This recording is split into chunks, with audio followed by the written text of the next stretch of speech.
It started with a pot of chili and a kitchen that looked like a storm had ripped through it. But the truth is, the mess wasn't just in the kitchen. It was in our marriage, in the quiet imbalance that had been building for years.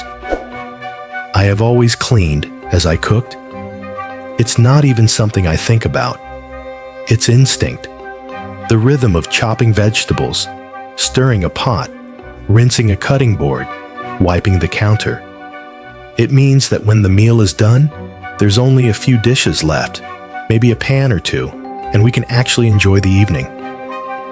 My husband is the opposite. When he cooks, the aftermath is a disaster zone. Oil splattered across the stovetop, utensils abandoned in strange places, piles of vegetable peels, sticky cutting boards, bowls with sauce hardened along the edges. And it's not just the visible chaos. It's the kind of mess that gets harder to clean with every minute you leave it sitting. Our deal, like many couples, is that one person cooks and the other person cleans. And because I'm the better cook, I end up cooking most of the time, maybe 80% of our meals, which means he usually gets the easier job. I don't complain. I like cooking. But when he's on kitchen duty, my cleaning role becomes something else entirely. Recently, work has been busier than usual for me. I've been getting home later, sometimes not even finished with my day until 6 or 7. So, he's been cooking more often. And every time, without fail, I walk into the kitchen after dinner and feel that same sinking heaviness. He doesn't even touch the mess while cooking. Sometimes, he's actually on his phone while something simmers on the stove, scrolling, laughing at something on the screen, while a growing pile of chaos spreads behind him. Last week, I tried again to talk to him about it. "Could you please try cleaning as you cook?" I asked. He didn't even hesitate. The rule is, one person cooks, the other person cleans. I told him I understood the rule, but pointed out that the way he leaves the kitchen, it's exhausting for me. He shrugged. "I just don't have time to clean up when I'm focused on cooking." That stung. I could see the hours I had spent, quietly, over the years, making his cleanup easier. I could see the dozens of times I had worked late, cooked anyway, and still cleaned most of it as I went, and how invisible that had been to him. I decided to stop talking. Words weren't getting through. Sunday came. I decided to make chili. Not just chili from a can, but the way I love to make it, from scratch.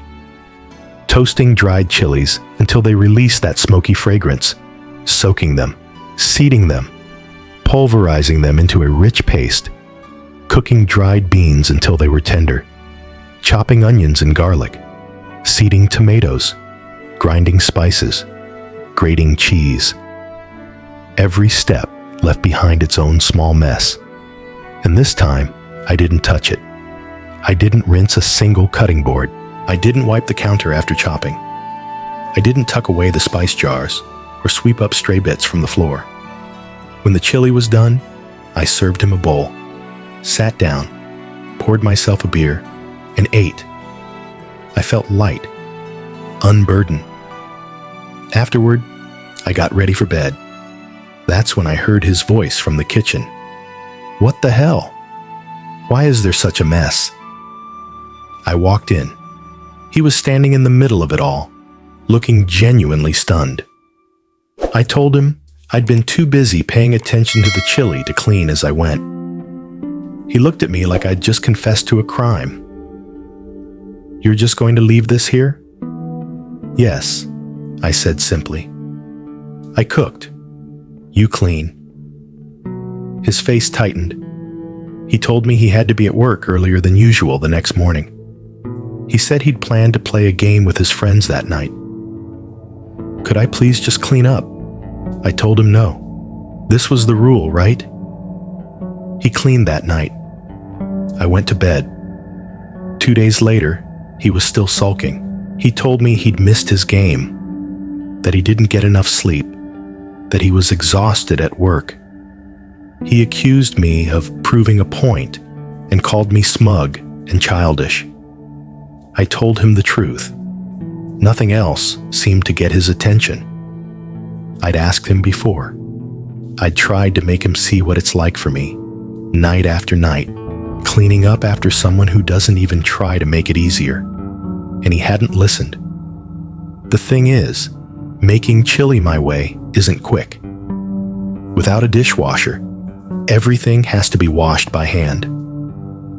Doing the dishes in our home means wiping down the counters and stovetop, sweeping the floor, sometimes even taking out the trash.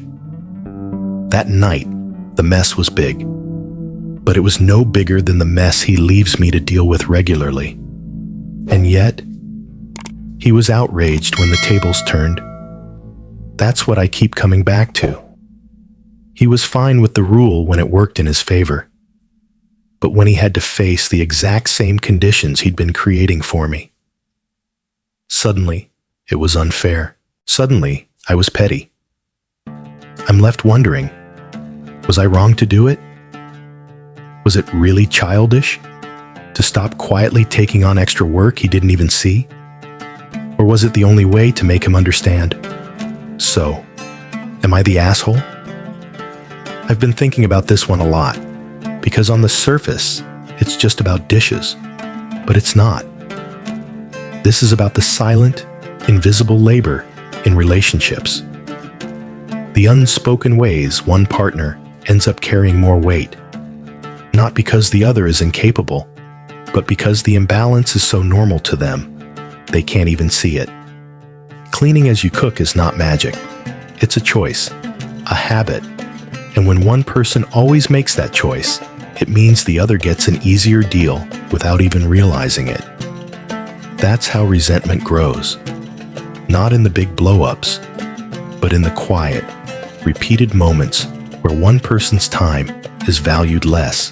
What happened here is a perfect example of something I've seen in so many relationships. A rule that looks fair on paper, but is completely unfair in practice. One cooks, one cleans, works only if the mess is reasonable. If one person cooks in a way that leaves a mountain of work, they're not holding up their end. And when they refuse to change, sometimes the only way to make them understand is to let them live the experience themselves.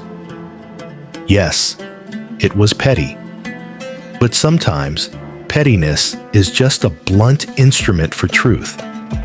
It's not about punishing someone. It's about showing them what you've been feeling in a way that can't be brushed aside.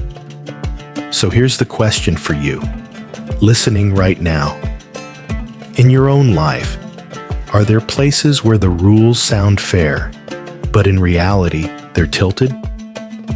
And if you realize they were, how would you fix it? Because if there's one lesson here, it's this.